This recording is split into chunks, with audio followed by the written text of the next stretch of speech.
So we're holding Pirkei Avot Perek Bet, Mishnah Het.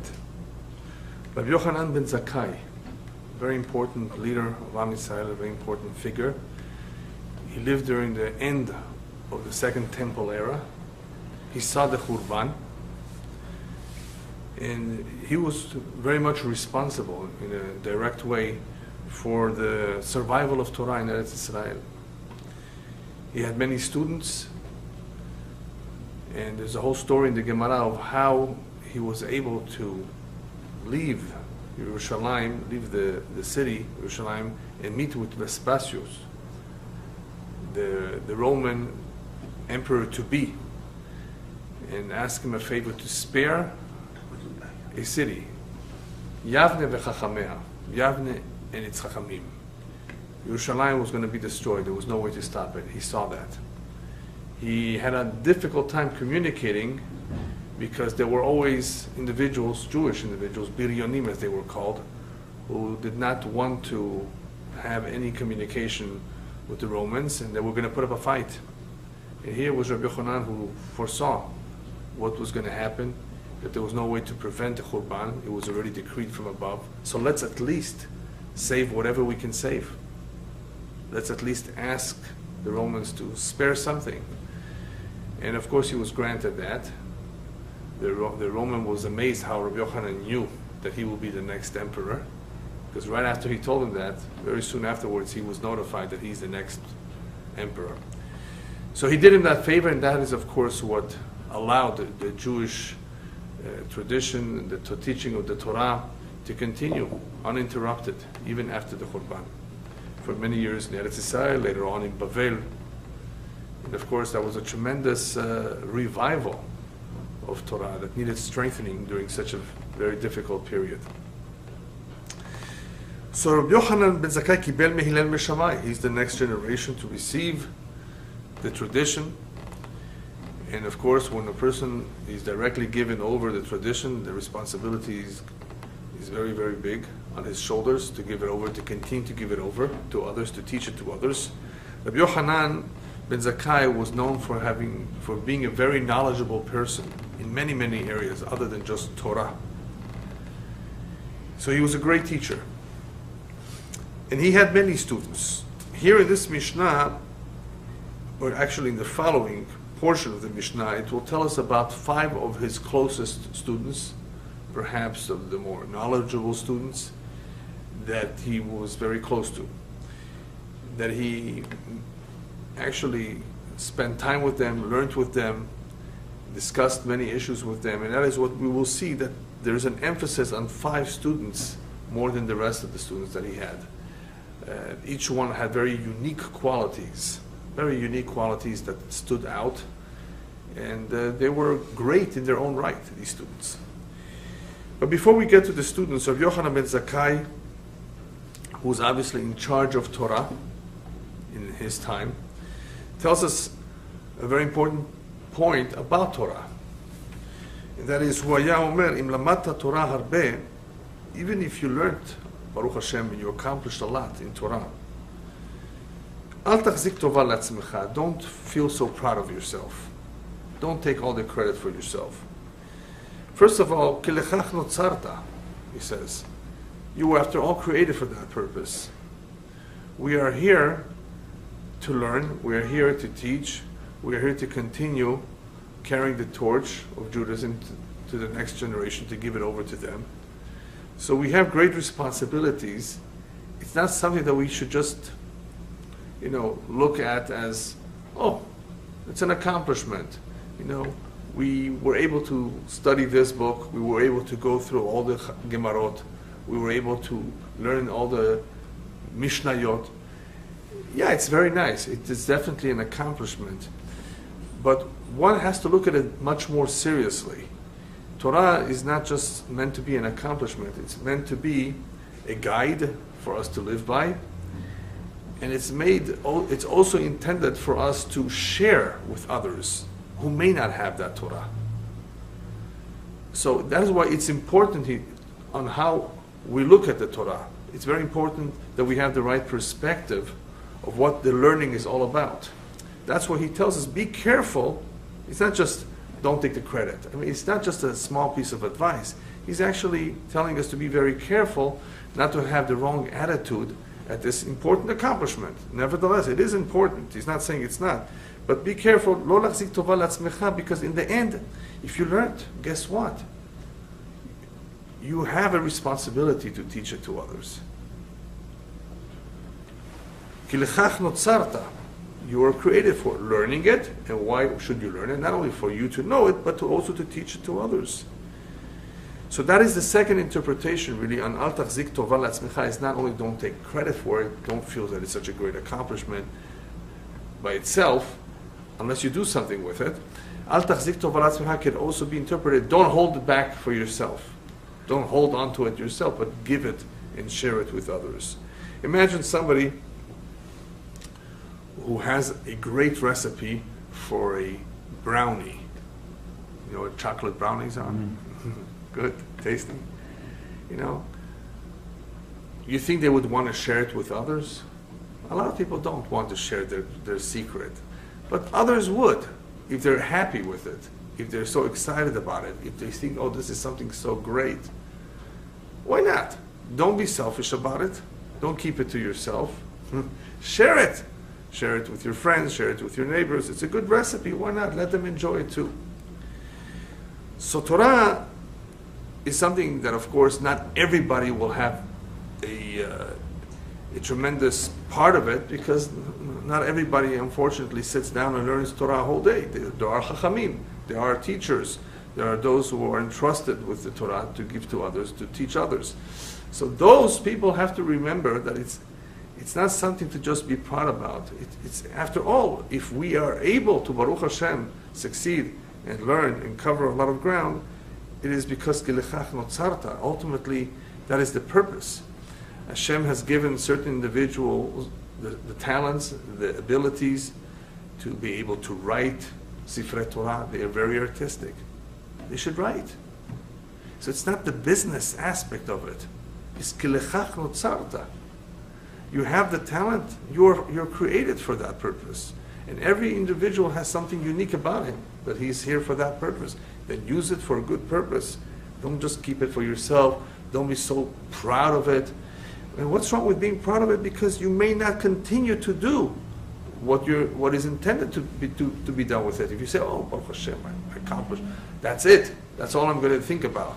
No, that's not the idea here, is the accomplishment. That's good, but that's not the idea. The idea is to make use of it.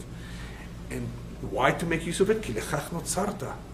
You were created for that. It's not just a challenge. Go ahead and let's see how much you can cover, how much you can accomplish, how much you can learn, how much you can learn by heart. No. Lechach notzarta is a very important idea over here. The Jew is created, the Jew comes down into this world for this purpose. To take the Torah, learn it, of course, and give it over to the next generation. So don't just take credit for having done something right. That's very nice, it's nice. But that's not something that we should be focused on. After all, you're given this ability, Baruch Hashem, this accomplishment too, to use it for the ultimate ideal, and that is to give it over to others. You're going to say something? What's the punishment, Rabbi, for somebody who acquires knowledge and doesn't share it with others? It's definitely not very good. You know, I'm not going to specify a particular punishment. They're not going to be very happy with him. Had he been capable of doing something with that Torah, something constructive, and teaching it to others, and just kept it for himself. First of all, the Kabbalah talks about the fact that people sometimes don't complete their mission. They have to come back for having, not done something that they should have done. So that in itself is already, a problem, if you want to call it that you have to come back. On the other hand, of course, a person who only learns and does not teach, he loses out in many other ways. When a person teaches, he learns. As the Rabbi tells me, Kol melamedai hiskalti, I was able to gain further knowledge and even more knowledge through my students, by teaching, through dialogue, right? By discussing the various halachot, by clarifying, by answering questions. So an individual who does not do that, he's very limited. So he loses out in more than one way. But this is a great thing. What? This is a great thing. What is great? I mean, Oh, a sin? Well, it all depends if there are others who are doing it. If he's the only one in town and he deprives everyone of his knowledge, and as a result of that, people do not know the halachot, then of course it's even more serious. But there may be others who are able to fill in the spot. Nevertheless, he will still be lacking. you will see this. Sure, because the whole idea is not just to keep it for yourself, as we said, it's to share. Torah is milashon hora'ah. The word Torah means to instruct. So it's not just to learn, it's to instruct it to others. Therefore, Rabbi Yohanan wants us to aspire to continue to learn, and therefore not to just stop and look back and how much we accomplished. If a person just looks at what he has done, he may say, oh, it's a lot, Baruch Hashem, enough. No. That is a very important idea. You're created for this. That is what life is all about for a Jew. You don't just stop doing it and you look back and say, Baruch Hashem, look at all that I've done. I've gone through all these sefarim. Very nice. But remember, ki lechach notzarta, you can't stop. So don't even think about how much you've done. I haven't done enough. That's what you should think. Yeah. When an individual sees that Baruch Hashem, he has atzlacha, he's very successful in a particular area of learning, of midot, of interaction with the keilah, with the community, in some area that he is very successful, just in some area that he, in particular, is. He should realize that Hashem gave him, equipped him with the abilities, with the talents to be able to do so. Not everybody is built or made out to be a mohel or a shochet. To slaughter an animal, some people can't stand the sight of blood. They're never going to be shochatim. They may not even be doctors because of that. Mohel also not. There are some people who are very good at that. As we said with the sofer, there are those who are very good and handy or creative, artistic with their hands.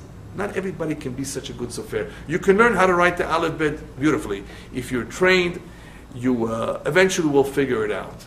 It may not be the most accurate, it may not be the most beautiful writing, but you'll be able to do it. Why not? You can learn it, right? Yeah.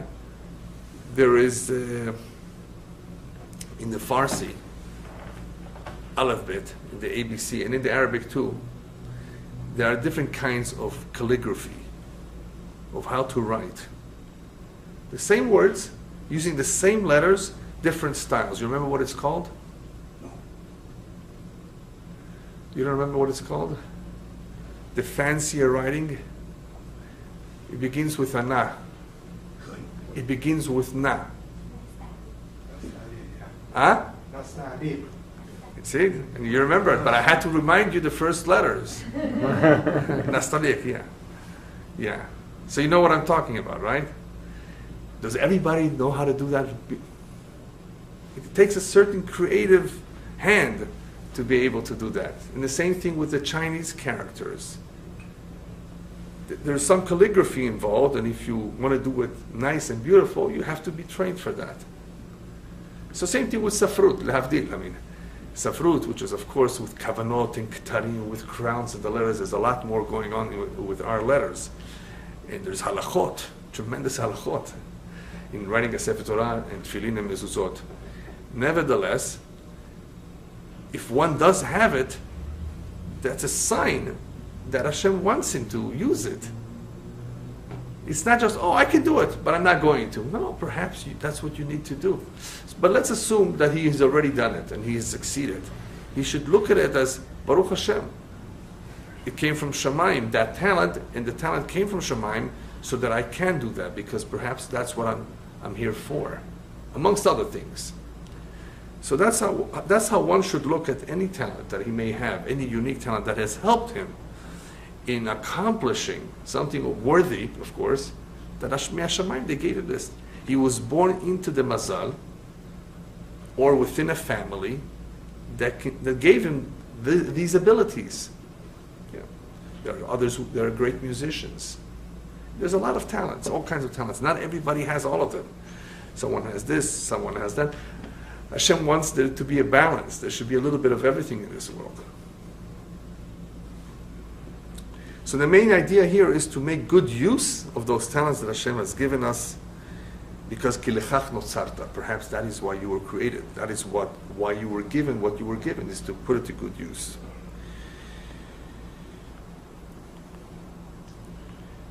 Chamisha talmidim hayu lo Rabbi Yohanan Ben Zakai. He had 5 students that we just mentioned, special students. Ve'elu hen Rabbi Eliyahu ben Horkenos, Rabbi Yeshua ben Hanania, Rabbi Yossi Kohen, Rabbi Shimon ben Netanel, Rabbi Elazar ben Arach. He had many students, but these were 5 very, very special, learned individuals who stood out.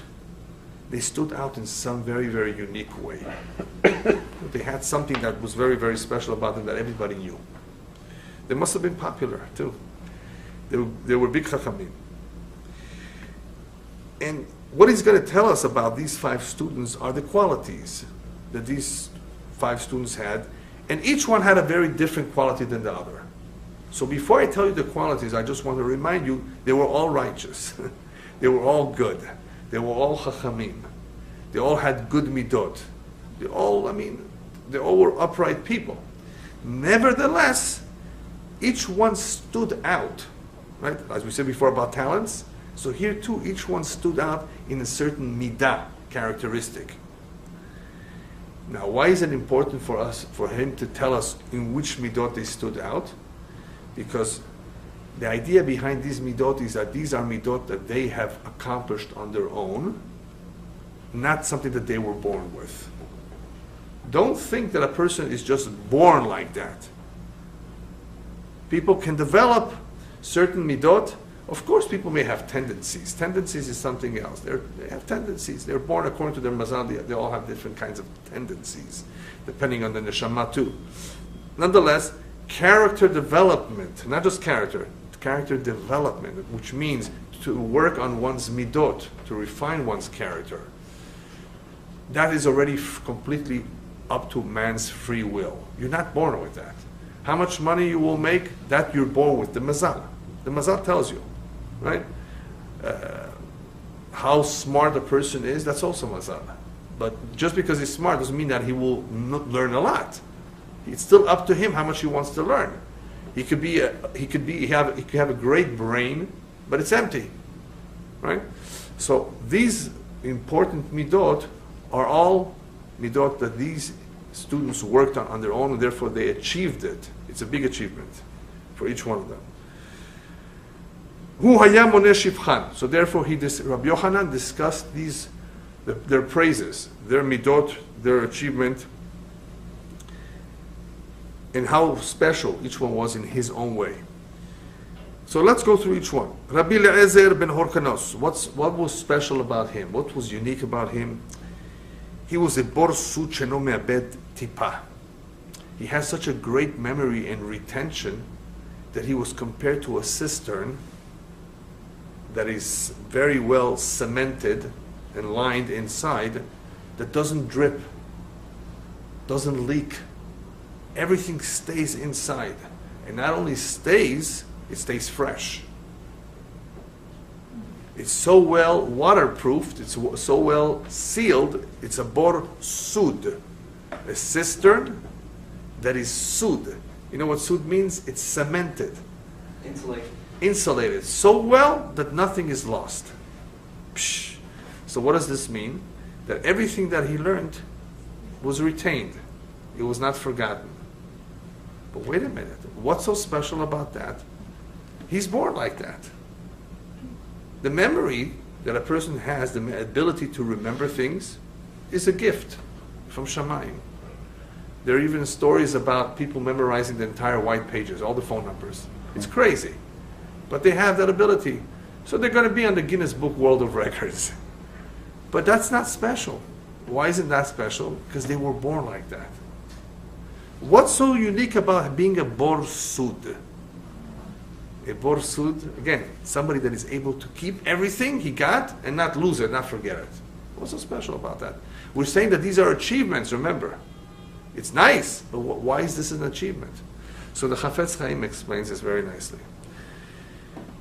He says there was once an old man who in his late 70s was able to describe what he remembers as a child. What happened when he was a child, the king came with an entire entourage, with the chariot and the soldiers, and they were dressed in a certain way, and he was a child, 5, 6 years old, and he could describe to you in the utmost detail everything that was on that chariot, the gold, the silver, and the flowers, and the designs, and what the soldiers were wearing, and what the king looked like. This is what he remembers way back then. But if you asked him what he did yesterday, he doesn't remember. Yesterday, he doesn't remember, but he remembers what happened 70 years ago. How could that be? So the Chafetz Chaim explains, it's not the memory per se. It's that sometimes when we are so excited about something, it's engraved in our mind. A child is impressionable. And the child seeing the king for the first time was very impressed. And because of the impression, it left a lasting impression on him forever. Whereas yesterday, whatever he did may not have been so important to him. And therefore he doesn't remember what he ate for breakfast, what he did. It was not so important. So the Chafetz Chaim says that's the key over here with the first student, Rabbi Eliezer ben Horkenos. It's not just retention. Even if you have good retention, you still have to like it. You still have to be excited about it to be able to remember. Otherwise, you only remember what you want to remember. And for it to be fresh, though you just learned, you had to have been excited. So he was the type who was always excited to learn, who was always immersed in his learning as though this would be the first time. It was also special to him that he would recall every detail as though this would have been just something he learned yesterday. That's what was so special about him, that he's a borsut, he doesn't lose a drop because he's always reviewing it. He's always into it. He's always so excited about it. When you're excited about something, you will remember it. So that is the shvach, how excited he was about learning Torah. All right, the next one, Rabbi Yeshua. Rabbi Yeshua, Ashrei Yolato. Anybody who saw him in the street said, Baruch Hashem, fortunate are his parents who gave birth to such an individual. Just him? Why wouldn't they say that about all the other rabbis? On him, they said, fortunate are the parents who gave birth to him. So in other words, what does that say? Not only is he a great person, that word, the words of fortunate are the parents, says two things. It talks about him and it talks about his parents. So what was so special about his parents? Obviously, when they see a good person, he was a good person. His behavior was excellent. When they see such a person, they say, lucky are such parents to have somebody like that. But there's something else. The rabbis tell us that Rabbi Yeshua's mother, when she was pregnant, she went to the Chachamim to pray, that they should pray for her, that the child should be a Talmid Chacham. So there was prayer on the mother's part. After the baby was born, she took him in the crib, in the carriage, in the Agala. She took him to the Bet Midrash so his ears should hear the voice of Torah from when he's a baby and an infant. So what do we see from that? The mother, the parents, actually invested a lot in this child. And Baruch Hashem, this is what came out. This is what it shows. So Ashrei Yolato was an individual who had very, very good character, very good midot, very nice person with everyone, got along with everyone.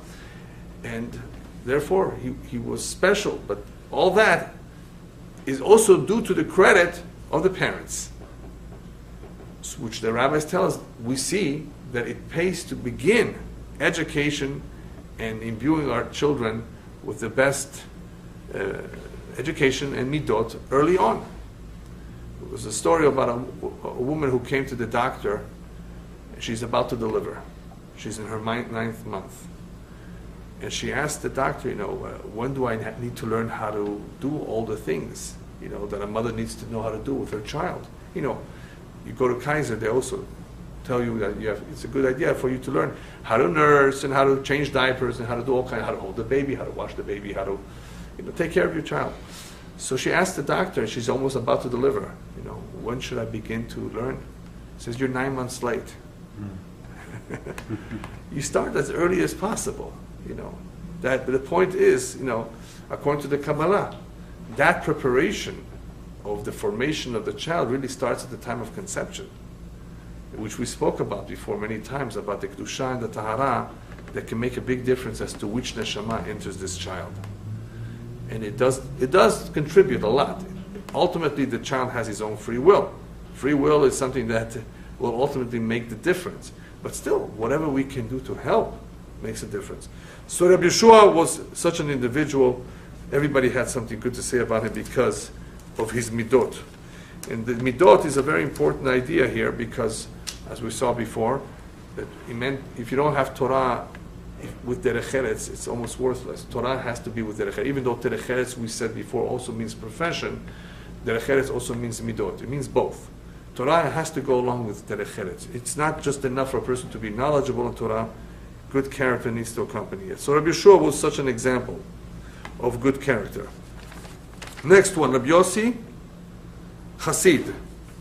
What's a Hassid? Anybody know what a Hassid is? It's not Breslov, Lubavitch, or Satmar. It's not that kind of a Hassid. There are Hasidim too. Hasid, when the rabbis use the term Hasid, they refer to somebody shoseh lifnim mishurat adin. He's not just content latzet yedei chova. Somebody can fulfill the mitzvah of tzedakah by giving a couple dollars a year. You know that? I think it's about $5, $7, and he has fulfilled his obligation of tzedakah, of the mitzvah of tzedakah, for the entire year. But that's not maaser. It's far from maaser. It's not tzedakah b'yad rechava, with an open hand. It's definitely not generous. It says patuach tiftach et yadecha. You have to open your hands. It also says to be careful, lo la'alim ayin, v'it'alamta. The Torah warns us not to look away when you can help someone who's in need of help. You have to be careful not to look away, even if it's giving him a little bit. So there's a lot of mitzvot related to tzedakah. But a person says, yeah, but it's enough what I did. After all, yatzati yedei chova. A person, there are two individuals who pray the same prayer. One rushes through it without kavanah, and one goes slower with kavanah. They both prayed, but one was latzet yedei chova, just to fulfill his obligation, get it over with, and the other one did it right. It's a big difference. There's no doubt that there's a big difference. So a Hasid always looks for ways not to just get by. I want to just get by, right? No, I want to do it better. Every mitzvah, to just do it better. And of course, a Hasid is an individual who's forgiving. Even if somebody owes him, he says, it's okay if you can't, I'll forgive you. A Hasid is an individual who's extra careful with mitzvot to make sure that they're done properly, right. You can buy two kinds of etrogim, one for $5 and one for $100. Which one should you buy? If we're talking about you can afford the $100, of course, buy the $100. It's more hidur mitzvah. Who does that? Hasid. You can fulfill the mitzvah with a $5 or two. You fulfill the mitzvah, you get credit for it. No, ani lo mistapek b'zeh. In other words, I'm not content with just getting by. That's it. Just get by. No, I want to do the best. That's called Hasid. So Rabbi Yossi was that kind of an individual. He stands out in that one area that he always wanted to do the better way to do it. That's very, very special. Next, Rabbi Shimon ben Netanel Yireh Chet. Whenever anybody sees this, he thinks, wait a minute, only Rabbi Shimon was Yireh Chet? You know what Yireh Chet means? God-fearing. Well, it's not just God-fearing. He's afraid of sin. Believe me, every one of these rabbis was also Yireh Chet. But what's Yireh Chet? There are various levels we discussed in the past when it comes to Yir'ah. There's one who is just Yareh HaOnesh. He doesn't want to be punished. He doesn't drive fast in the freeway because he doesn't want to get a ticket. Right? Then there's one level higher. He doesn't drive fast in the freeway because he doesn't want to hurt anyone. He realizes that the faster you drive, the more dangerous it is. And then there's the third level, which is the highest level. He doesn't want to drive fast because he doesn't want to go against the law. Of course he doesn't want to hurt anybody. Of course he doesn't want to get a ticket. But he's in a higher level. He doesn't want to break the law. Right? So in the same way, lehavdil, when it comes to chata'im, there are different levels of yirah. There's a person who doesn't want to do an averah because he's afraid of the onesh mishamayim. They're going to punish him, right? There's one who's yireh het. He's afraid of causing a sin. How can I do this against Hashem? How can I go against him? Much higher level. Yireh shamayim amiti. He loves Hashem so much that how could he do this against him? So Rabbi Shimon ben Netanel was a very, very, very big yireh het. He was so concerned about chata'im that he was extra careful. Just like Rabbi Yossi was in Ma'asim, in Mitzvot, he was extra careful not to come to an Averah. So he would possibly even make Gdarim, fences, which the Chachamim advises sometimes, have fences that you don't Chazram stumble. Because we're only human and we stumble. We stumble sometimes. Yeah, that happens to just about everyone. Even to Moshe Rabbeinu, even David HaMelech, everyone. The reason why those stories are brought down in the Torah, where the greatest of the greatest stumbles, is to teach us that it's human to stumble and to do teshuvah on that. Lehorot lanu teshuvah. The reason why they are recorded, in the Torah they are recorded for other reasons too. Nobody should think Moshe Rabbeinu gave the Torah on his own. If he did, why would he criticize himself? Does that make sense to you? Moshe criticizes. He writes in his own Torah, I made a mistake. I was wrong. I got angry. Nobody will know where I'm buried. Doesn't anybody want? Everybody wants to know where they're, so people can come to the grave. You will not enter the land. If Moshe made this book up on his own, why would he say that? So the rabbis tell us those incidents that are negative somewhat were recorded to remind us that first of all Moshe did not write it. Hashem wrote it. And second of all, Lehorot lanu teshuvah, like it says by David HaMelech, to teach us teshuvah, to teach us the way that if these people made a mistake, they went and did whatever they can to correct it. They didn't just make a mistake and live with a mistake. They did whatever they can to correct it. So Rabbi Yossi was yireh het. He was very, very careful. Shelo yikashel, that he should not stumble. And rabbis tell us that one way not to stumble is to pray, is to ask Hashem in our prayers. Shelo nikashel lo ba'olam hazeh velo ba'olam haba. In other words, it should not affect us in this world or in the world to come. In other words, there you're not going to be nikashel, but we should not be nikashel here, that it should affect our olam hazeh and our olam haba. Shelo nevosh ba'olam hazeh, olam haba, we should not be embarrassed. So it's important to pray and to ask that we should not make a mistake where our words will be misunderstood. It has happened to me. People have come over to me. You say, I think you said this and this and this. And it bothered me, he told me, just the other day. And I haven't seen this individual for several years. So it was very nice that he came by, and I said, well, you misunderstood what I said. This is what I meant. I also said, thank you for clarifying it to me. I never really understood it very clearly. So I felt bad initially that I actually caused somebody to misunderstand. But that's the fault of the one who does not fully explain himself. The problem is, how much can we explain ourselves? There will always be somebody who may misunderstand. But the Chachamim warned us about it. In Pirkei Avot we learned it already. Hizaharu b'divrechem, shema tachovu chovat galut. Right? You be careful with what you say, because you may end up speaking or teaching people who are considered ma'im hara'im. In other words, people who are not in the best circumstances and are not observant and may not understand well what you're saying. So anyway, you can never be cautious enough. We have to do our best, but because mistakes happen, it's important to ask Hashem that He should spare us from such mistakes. As David HaMelech says, Shegiot mi yavin. Why we make mistakes, how should we know? Why mistakes happen. And when somebody would write a book, he would have to be extra. The Chafetz Chaim was so careful to review what he wrote, because he says people are paying top dollars, he said, even though it wasn't top dollars, it was, but he says people are paying to get something perfect. And if Chas v'Shalom it's not perfect, that means I'm cheating them. That's how he was careful with Gezel. When some letters were missing, he asked the person to return the Sefer to him. or if the kricha, the binding, went over and covered, he was very upset.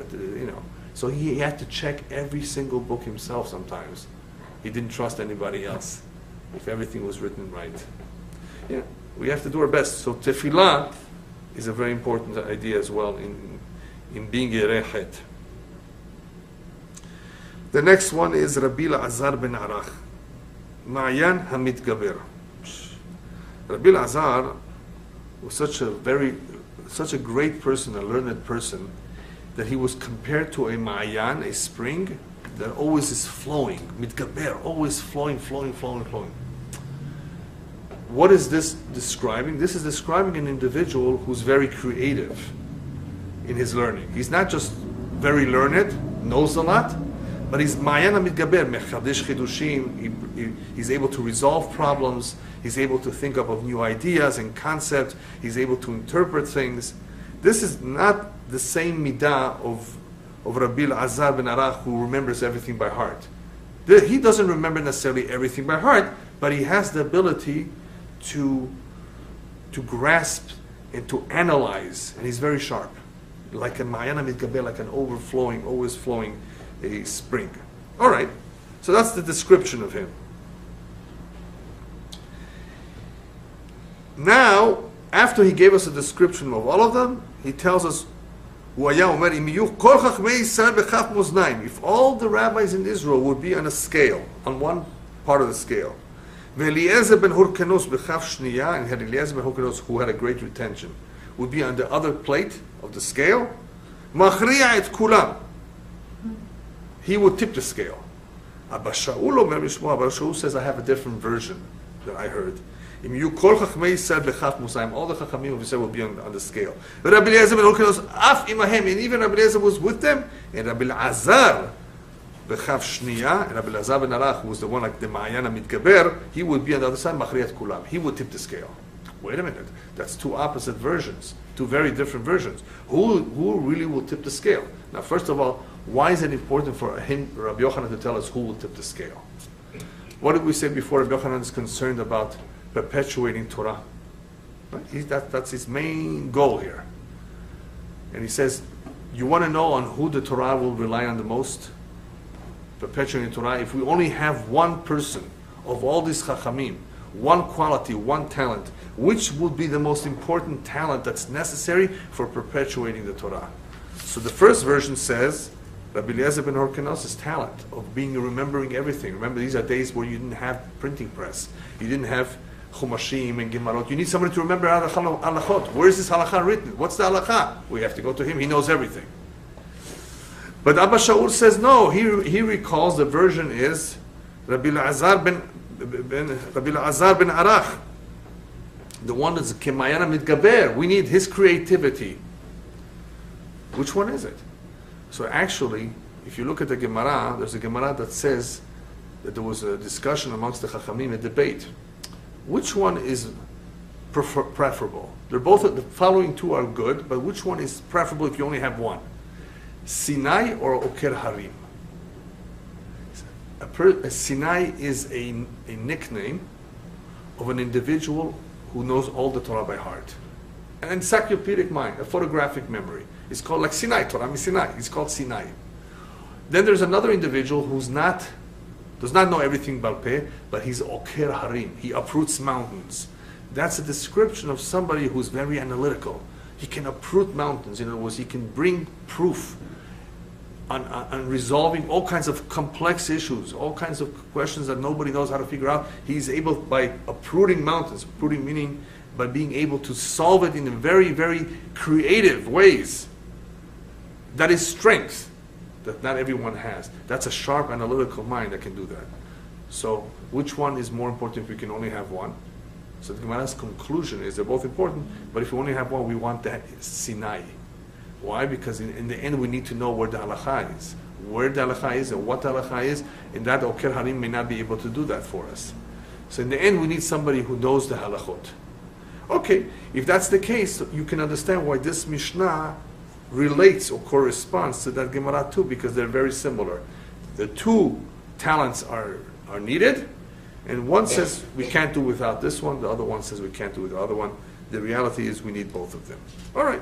So this was so far a description of who the Talmidim were.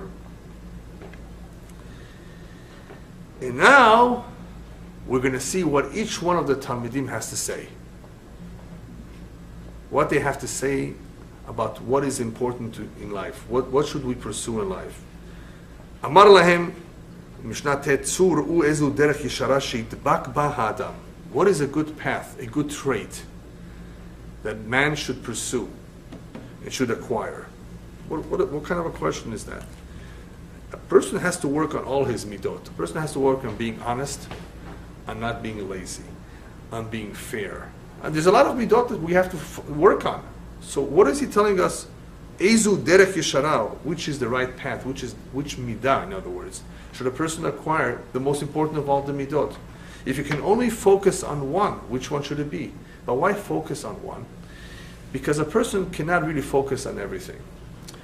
A lot of people end up being mediocre, so average in many midot. Not bad, not great, mediocre. If that's the case, then which midah should it be that I should do my best to excel? If everything else is going to be mediocre, then at least one. Why is that so important? Because the rabbis tell us that a person should always strive lishlemut. Shlemut means to be complete, to have integrity, to be sincere, to be upright. Echad balev, echad bapeh. In other words, that's called shlemut, completeness in his midot. Even though he may not be the best or the most generous, but he may be shalem. Shalem means that he's okay, he's complete. So which midah, Rabbi Yohanan is asking them, should be the midah that requires the most work? And if we're able to work on this midah, it will also help us with all the other midot. So attack one midah, and perhaps if we excel in that midah, or perfect the midah, it will help us achieve shlemut. Shlemut in the sense of being good in all the midot. Which one is it? So pay attention, because each one of these students that we just read about their character, their own personal character and their talent, their advice seems to be related to their character. What they're going to advise us seems to be related to who they were. But it's more than just being related. They actually are telling us or revealing to us how they became who they became. That's the way I understood it. They're telling us how they became what they are, which midah did they work on, which is interesting. Rabbi Eliezer omer ayin tova.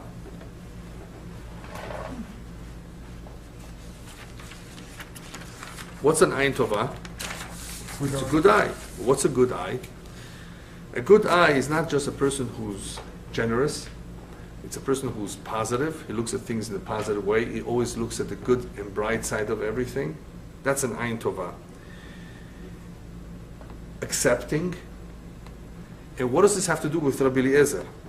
What is Rabbi Eliezer telling us that an ayin tova is important? He was an individual who remembered everything. He retained everything. In order for a person to retain, he has to be accepting, even though he may not like something, even though he may be critical of someone or something. You want to retain it. You want to have an ayin tova in seeing the value of things. So Rabbi Eliezer was able to see the value. He was able to appreciate through his ayin tova. He worked on having an ayin tova, which basically meant that he's able to appreciate and see the good in everything. And being able to see the good in everything allowed him to retain everything, to preserve everything. An ayin tova is an individual who's content with what he has. He's not jealous. He's mefargen le'acherim, as we say in Hebrew. He doesn't begrudge other people, right, for what they have. He has a positive outlook on everything. That is what helped him remember too. By having such an attitude, by being happy and content, happiness and being content actually helps an individual preserve what he has learned. Because it's a chain reaction. You're happy, you're not worried, you're not upset, you're able to focus, you're able to know things with more clarity. So ayin tova is looking at things in the right way, being happy with what you have, therefore retaining, which is similar, right? everything that you have learned. Next, Rabbi Yeshua says Chaver Tov. Rabbi Yeshua Mer Chaver Tov. He says, you know what you should work on is being a good friend and getting yourself a good friend. When he says Chaver Tov, he means both. Being a good friend and having a good friend. Why?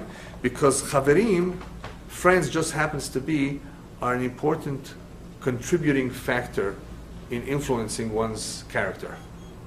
They just, friends have a tremendous influence over one. So he says if you have good friends, you try to be a good friend, it's going to be very mashpia, it's going to very much influence your midot. Chaver Tov, as we've said in the past, is much more important than a rabbi, because a rabbi will criticize you 1,000 times and it won't enter. It won't be as effective as a friend who cares about you, who rebukes you. You may more readily pay attention to what a good friend says because you trust him. So having a good friend, he says, could make a world of a difference in the formation of one's personality, one's character, one's midot avot. Rabbi Yossi, remember Rabbi Yossi, he was the one that was called a Hassid. Right? Hassid. He says, he advises us, Shachen Tov, have good neighbors. What's the difference between a good neighbor and a good friend? You're much more often with your neighbors than you are with your friends. Neighbors means your surroundings. You want to be careful that you have good surroundings, that you live amongst good people, for two reasons. First of all, if they're bad, you won't be able to be a Hassid. They won't let you. You won't progress. And the reason why Shchenim is so significant to being a Hassid, because the greatest challenges occur close to home. If you want to be a Hassid and you want to be, and they're going to test you with Shemayim, where are they going to test you first? Where the greatest challenges lie, with neighbors, problems, complaints. So as they say, charity begins at home, right? Same thing. Hasidut begins with neighbors. In other words, it's one thing to be a Hasid in the Bet HaKnesset. You're nice, you pray long, you're nice to people who you're only going to see for a minute. Let's see you being a Hasid with your neighbor who gives you a hard time. So in other words, Shachen Tov, be a good neighbor, and of course get yourself good neighbors, because ultimately you don't want to be, your lifestyle, you don't want it to be ruined because of bad neighbors, bad influences. So he says the neighborhood, the neighbors are crucial to being what he was able to be, a Hasid. Next, Rabbi Shimon. Rabbi Shimon omer haro'eh et hanolad. This is very interesting. Rabbi Shimon is the one that was a Yerei Het. No, one second. Rabbi Shimon, yeah. Rabbi Shimon ben Netanel was Yerei Het. So he was God-fearing, very God-fearing. So he says haro'eh et hanolad. What does haro'eh et hanolad mean? The one who always looks at what the consequences of his actions will be. Now, we don't always do that. We don't always evaluate before we do something what are the pros and cons of what we're about to do. We should do that. That's the best thing to do. But we don't. We sometimes act very quickly, rashly, and we don't think twice about what we're about to do, and that's why we make mistakes. So Rabbi Shimon says, part of being a Yerei Het involves Ro'et HaNolad. You have to think about what the consequences are going to possibly be. Right? If you do not, you cannot be Yerei Het. Always evaluate the situation before you do anything. Rabbi Elazar is the next one. He's the one that is Mayana Mitgaber. He tells us Lev Tov. In other words, all the midot are important, but he says, listen, you have to work on having a good heart. If you don't have a good heart, everything else is worthless. And Rabbi Yochanan agreed with him. Amar lahem ro'eh ani divrei Elazar ben Arach shebichlal devarav divrechem. I agree, or I prefer Rabbi Elazar ben Arach's advice, because included in his advice are all of yours advice. If you don't have a good heart, you're not going to be able to be a Hasid. You're not going to be able to be.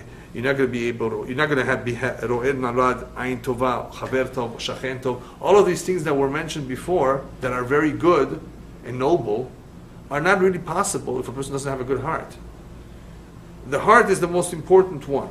Why is the heart the most important one? Because it's the most important organ too.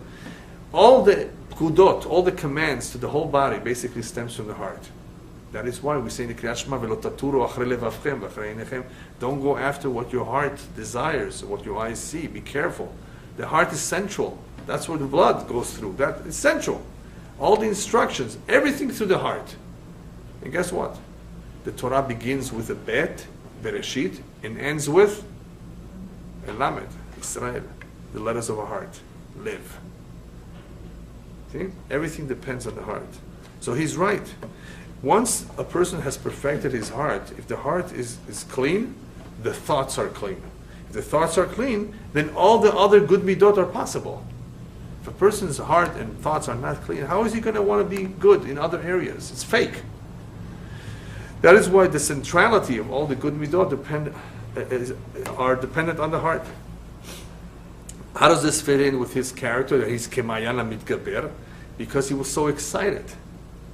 He had a good heart, so he had excitement, he had enthusiasm, and that is what made him kemayana mitgaber.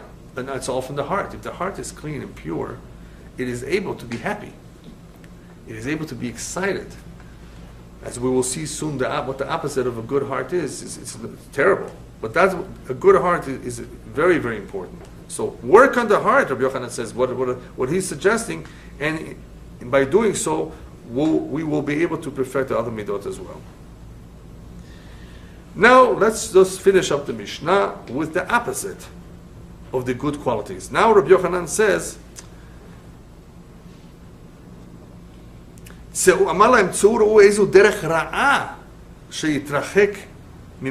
what is a bad way? What is a bad midah? What should we stay away? Keep a distance from. So Rabbi Eliezer says the opposite of what he said before, ayn ra'ah. He said ayn tovah. He said stay away from a bad eye. What's a bad eye? Ayn ra'ah. You know, people don't understand that a bad eye is worse than jealousy. A person who is jealous means he wants to have what he has. You know what an ayn ra'ah is? I don't need what he has. I don't want him to have what he has. Yes. You know people like that, Abraham? Yes. Really? Oh, you Yes. There are the people that just say, in one of my eyes I would be blind, that I will see him blind. Yes? Yeah, unfortunately, that's terrible. That's ayn ra'ah. So ayn ra'ah is the word, is according to Rabbi Eliezer, it's a terrible midah. In Hebrew we call him lo mefargen. This midah distances a person not only from other individuals, but also from a Kadosh Baruch Hu. Such a person who has an ayn ra'ah has no simcha, has no sincerity. And the lack of simcha and sincerity will hurt you in many, many ways. So so Rabbi Eliezer feels that this is a terrible midah. If a person has that, in other words, Chas v'shalom, he has to take care of that, because otherwise it's going to get him into a lot of trouble. It's going to hurt him. Rabbi Yeshua says, the opposite of what he said before, a bad friend. Why a bad friend? Very simple. There's a lot of people who are good to begin with, and guess what has happened to them because of bad friendships? Hidarderu. They deteriorated. In other words, they became bad. Put a good apple next to spoiled, rotten apples, and it will rot. So he says, oy vavoy, if you have a chaver ra. Oy vavoy, he says, because you could be already a good person and you could lose all that goodness. So make sure you don't have chaver ra. Rabbi Yossi says shachen ra, for the reasons that we said before. Being around bad neighbors, bad people, even though they're not your friends, they're going to not let you live the way you'd like to live. They're going to put all kinds of ugly things around your house. They're going to put obscenities and pornographic pictures. And we live like that. And we're living in this place too, and surrounded by this. Yeah, you have to wear sunglasses, perhaps, when you go outside these days. Because that's shchenut with all kinds of ra. Whether it's the ra of West Hollywood, or whether it's the other ra of Hollywood. Right? It's all kinds of ra, yeah. And the Rambam, if you read the Rambam, the Rambam will tell you, go better live in a cave than live in such a place. He says, live in a cave, if you can't find some other city to live. Then why are we here? Huh? We're here to drive away the darkness with our light, hopefully. So, whatever we can do. Obviously, according to the Kabbalah, we're making tikkunim wherever we are. And there's Torah. As long as there's a place of Torah, then you can you can save yourself and protect yourself with the Torah. If you wouldn't have Torah, there would be no reason, not only no reason, it would be asur to even stay here. But because there's Torah, then at least, if you're able to manage, in such a place by learning and by attending shul and by being around good people, then you may be able to avoid being exposed to these elements. But that's the danger of shachen ra, according to Rabbi Yossi. Rabbi Shimon Omer something very interesting. Rabbi Shimon is the one that told us haroet hanolad. Whoever sees the future, whoever sees the consequences of his actions, if he wants to be, a yirei chet, God-fearing person, he better evaluate before he does something. Here, when telling us what to avoid, he's the only one that does not tell us the opposite. We were expecting him to say, she'eno ro'eh et hanolad. Right? He doesn't see the consequences. No, he doesn't say that. You know what he chooses? Be very, very careful not to have the following characteristic. Haloveh ve'eno meshalem. One who borrows money from people and never pays them back. Wow.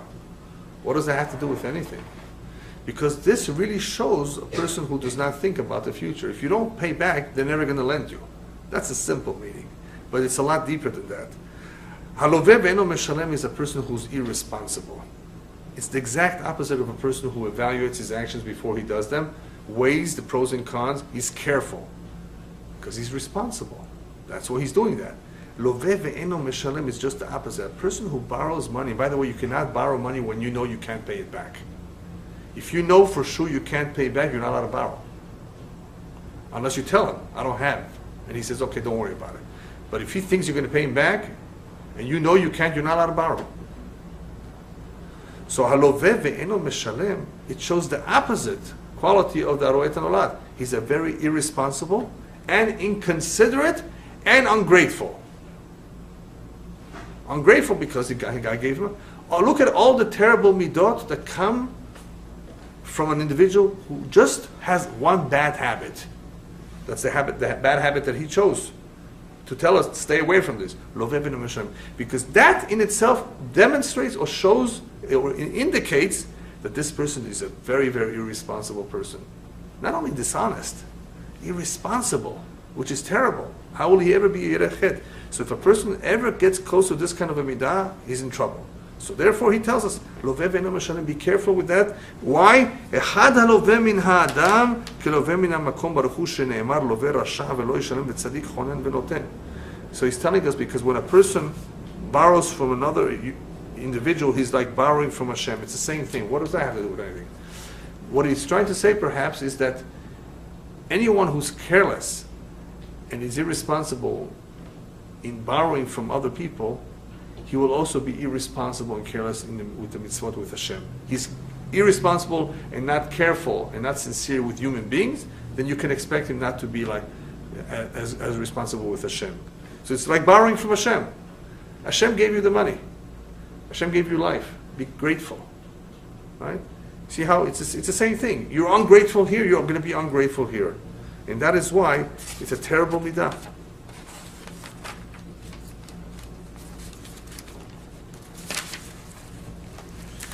The last one is Rabbi Elazar. Rabbi Elazar tells us levra. Remember, he told us a good heart was the most important one. Here he says a levra. Why a levra? A person who has a very bad heart. We're not talking about cholesterol right now, right? We're talking about a levra. A levra, you know what the levra includes? It's a composition that consists of a person who is always thinking bad, negatively of others, how to hurt them, how to cheat. In Hebrew it's called choresh machshavot ra'ot. He's always thinking of or plotting. He's a levra. He's an evil person. A person who has those kinds of, and there are people like that, who are thinking of ways on how to cheat, thinking of ways on how to beat someone, thinking of ways of getting ahead of someone, Choresh ra. This individual will be full of worries. He will be a person who will always complain if things are not going his way. He will be an angry person. He will be a sad person. Because lev ra leads to all of these things. He's unhappy, basically. It's an unhappy, but it's not just unhappy. He's negative. He's evil. He's always thinking, designing of evil plots against people. And there are people in various degrees who have this. So Rabbi Eliyahu says, stay away, chas v'shalom. If a person ever comes close to this, midah, he's in big trouble. Because with this problem, this will lead to many, many other problems. So therefore, רואה אני, אמר להם, רואה אני דברי אלעזר בן ערך שבכלל דבריו דבריכם. I agree with him once again, that Elevra is the ultimate one to stay away from, because in his midah, in his advice, are included all the other things that all of you have said. This is where this Mishnah ends. Later on we will see what each one advises as additional ideas. This, however, this Mishnah was significant because of pointing out, I believe, a very, very important nekudah that Yohanan wanted to bring out, and that is, look at these individuals, these special students of mine, look at the heights that they've reached. Look at how far they have gone in working on themselves and refining their character, and each one did it in his own unique way. That is why they're giving us their advice. And they're all correct. So in other words, that's why they're all mentioned, because they're all correct. Each one of those ideas that are expressed by each one of the students are important, they're correct, and they're definitely not to be ignored. However, the bottom line is the heart. The heart is something that requires tremendous amount of work, because people are not just born with a good heart. Remember, it's just not automatic. People have to work on it. Some people have a lot more work than others, but it's something that ultimately everybody has to work on to make sure that the heart is pure. If the heart is not pure, a person can never be sincere. He says, Shema Yisrael Hashem Elokeinu Hashem Echad. Do you really believe that, what you just said? You see what I mean? It has so many consequences. Not having that was not even mentioned over here. That is why he's just telling us one piece of advice, but he's not even telling us the whys of everything. Because there's so many details that follow, and the heart, being the central organ of the body, is also responsible for the midot. And if we want to work on our midot, it is better that we focus and excel at least in one midah. And the rabbis tell us the same is true with mitzvot. A person should, of course, do all the mitzvot as much as possible. But he should focus, if possible, on one mitzvah that he should be very strong, that he never gives up no matter what the cost. Because then that mitzvah becomes very charged. Choose. You can choose any mitzvah you want, but never give it up at no cost whatsoever. That mitzvah can become supercharged. When a person commits himself to one mitzvah, that commitment gives him the energy, the power to commit himself to other mitzvot too. So we have to start somewhere. That is the whole idea over here of this. Or working on midot, take one. Working on mitzvot, choose one. And you know what? Not only will you excel in that one, Bezrat Hashem, it will give you the impetus, the energy, and the motivation to continue to excel in other midot as well. Thank you.